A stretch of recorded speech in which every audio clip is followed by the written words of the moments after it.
राम का अपमान करता है, देश का अपमान करता था, वो राष्ट्रद्रोही है। कुछ जो है वो भी उनका सब विनाश हो जाएगा। सहेगा नहीं हिंदुस्तान, तो इनका ये अपमान को सहने वाला नहीं है। सनातन के प्रति, देश के प्रति कोई निष्ठा, राष्ट्र के प्रति कोई भावना नहीं रही है। राहुल गांधी को पता नहीं साधु क्या होता है। 2024 में जो है चुनाव के परिणाम उनको बता देंगे कि साधु को अपमान करने का क्या परिणाम होता है। नौटंकी करते रहते हैं। और पहले कांग्रेस पार्टी के द्वारा राम मंदिर के निमंत्रण को ठुकरा देना और उसके बाद में एक संत को 6 साल के लिए पार्टी से निकाल देना। ज़्यादा बातचीत करने के लिए हमारे साथ नारायण गिरी जी मौजूद हैं, इनसे बातचीत करेंगे।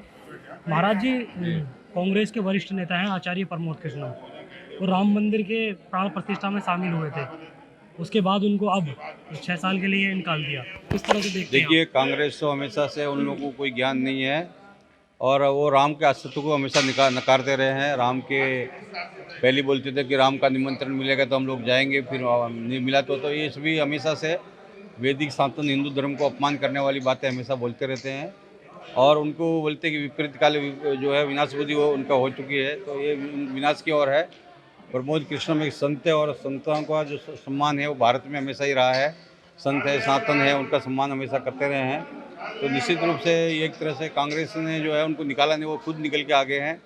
और एक तरह से एक समझिए कि भारत भूमि पे रहकर कोई मान लीजिए कि राम का अपमान करता है, देश का अपमान करता था, वो राष्ट्रद्रोही है। तो कांग्रेस संपूर्ण रूप से इस तरह से जो है व्यवहार हुआ, शुरू से उनका ऐसे व्यवहार रहा है। तो निश्चित रूप से एक संत का अपमान करना है वो मतलब उचित नहीं है। और ये हम लोग बोलते भी है कि भाई संत का जो है अपमान सहेगा नहीं हिंदुस्तान, तो इनका ये अपमान को सहने वाला नहीं है।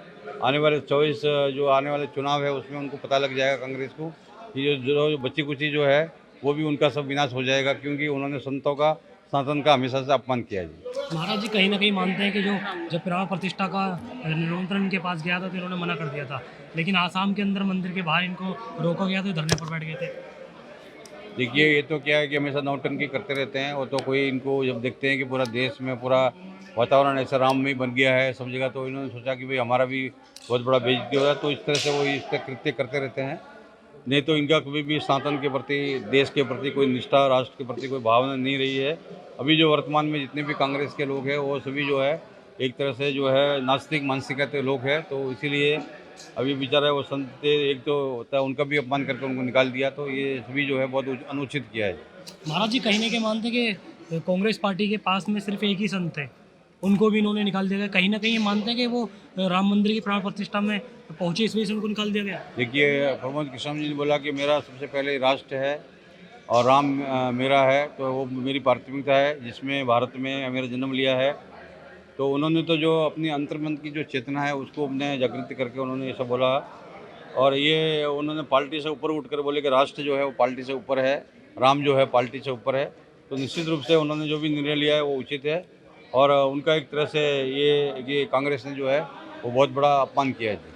जिस तरह से कांग्रेस पार्टी ने उनको निकाल दिया गया, मतलब 3 हफ्ते के अंदर कांग्रेस पार्टी ने उनके ऊपर एक्शन लिया, कहीं ना कहीं मानते हैं कि ये कहीं ना कहीं साधुओं की एक तरीके से, साधुओं के साथ एक तरीके से बेइज्जती की जा रही इनके तो क्या है, राहुल गांधी को पता नहीं है साधु क्या होता है। मैं बहुत पहले जब वो विदेश से पढ़ के आया तो एक बार हम मिले थे, जब मैं बोला कि मैं भारत, बोले साधु क्या होते हैं, तो उनको ये चीज़ पता ही नहीं है। उनको क्या है कि बहुत कांग्रेस बहुत लोगों को पता ही नहीं है। तो वो ईसाइयों के तरफ जो और दूसरी किसी भी तरह से सनातन के बारे में उनको पूरा संपूर्ण जानकारी नहीं है। तो एक तरह से उनके लिए साधु का कोई अस्तित्व नहीं है, कोई मतलब भी नहीं है।